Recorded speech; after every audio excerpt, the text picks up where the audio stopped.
बहुत समय पहले मिस्र नाम के देश में इजरायली लोग रहते थे।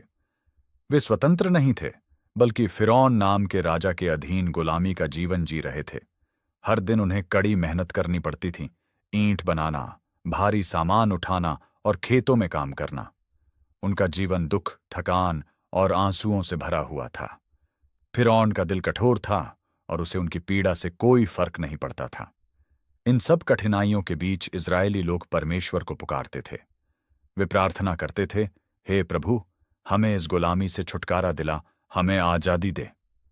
उनकी पुकार बेकार नहीं गई। परमेश्वर ने उनकी आवाज सुनी और उन्हें छुड़ाने का निश्चय किया। परमेश्वर ने मूसा नाम के एक व्यक्ति को चुना। मूसा का जीवन भी आसान नहीं था। वह पहले राजमहल में पला बढ़ा था, लेकिन एक घटना के कारण उसे मिस्र छोड़कर जंगल में जाना पड़ा। वहीं एक दिन परमेश्वर ने जलती हुई झाड़ी के माध्यम से उससे बात की और कहा, मैंने अपने लोगों की पीड़ा देखी है, अब मैं उन्हें मुक्त करूंगा। तू जाकर फिरौन से कह, मेरे लोगों को जाने दे। मूसा को डर लगा। उसने कहा, मैं कौन हूं जो राजा के सामने जाऊं? लेकिन परमेश्वर ने उसे आश्वासन दिया, मैं तेरे साथ हूं। तब मूसा अपने भाई हारून के साथ फिरौन के पास गया। मूसा ने फिरौन से कहा, इज़राइल के परमेश्वर का यह आदेश है, मेरे लोगों को जाने दे। लेकिन फिरौन ने इनकार कर दिया। उसने कहा, मैं किसी परमेश्वर को नहीं जानता। इतना ही नहीं, उसने इस्राएलियों पर और अधिक बोझ डाल दिया। तब परमेश्वर ने मिस्र पर कई विपत्तियां भेजीं। नदी का पानी खून बन गया, मेंढक हर जगह फैल गए, अंधेरा छा गया, टिड्डियां फसलों को खा गईं। हर विपत्ति के बाद फिरौन थोड़ी देर के लिए झुकता, लेकिन फिर उसका दिल कठोर हो जाता। आखिरकार एक भयानक विपत्ति आई। इसके बाद फिरौन डर गया और उसने इजरायलियों को जाने की अनुमति दे दी। इजरायली लोग जल्दी जल्दी मिस्र छोड़कर निकल पड़े। उनके साथ उनके परिवार, पशु और सामान थे। वे बहुत खुश थे क्योंकि अब वे आजाद थे। परमेश्वर उनके साथ था। वह दिन में बादल के स्तंभ के रूप में और रात में आग के स्तंभ के रूप में उनका मार्गदर्शन करता था। यह दिखाता था कि वे अकेले नहीं हैं। लेकिन कुछ समय बाद फिरौन का मन बदल गया। उसने सोचा, मैंने अपने दासों को क्यों जाने दिया? उसने अपनी सेना को तैयार किया और इजरायलियों के पीछे भेज दिया।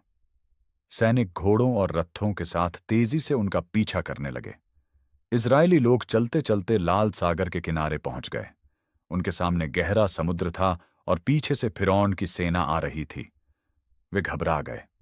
उन्होंने मूसा से कहा, क्या हमें मरने के लिए यहां लाया गया है? मूसा ने उन्हें शांत किया और कहा, डरो मत, परमेश्वर आज तुम्हें बचाएगा।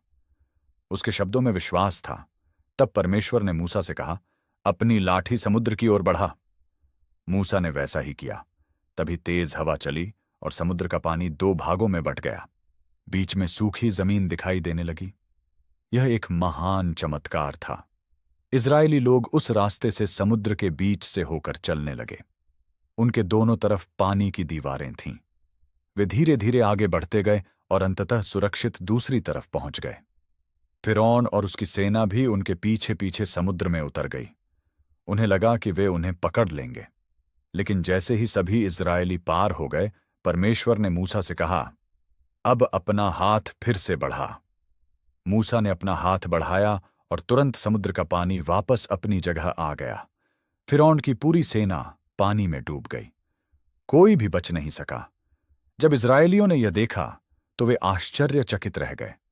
उन्होंने परमेश्वर की महान शक्ति को देखा। वे खुशी से झूम उठे और परमेश्वर की स्तुति करने लगे। इस घटना ने उन्हें सिखाया कि परमेश्वर हमेशा अपने लोगों के साथ रहता है।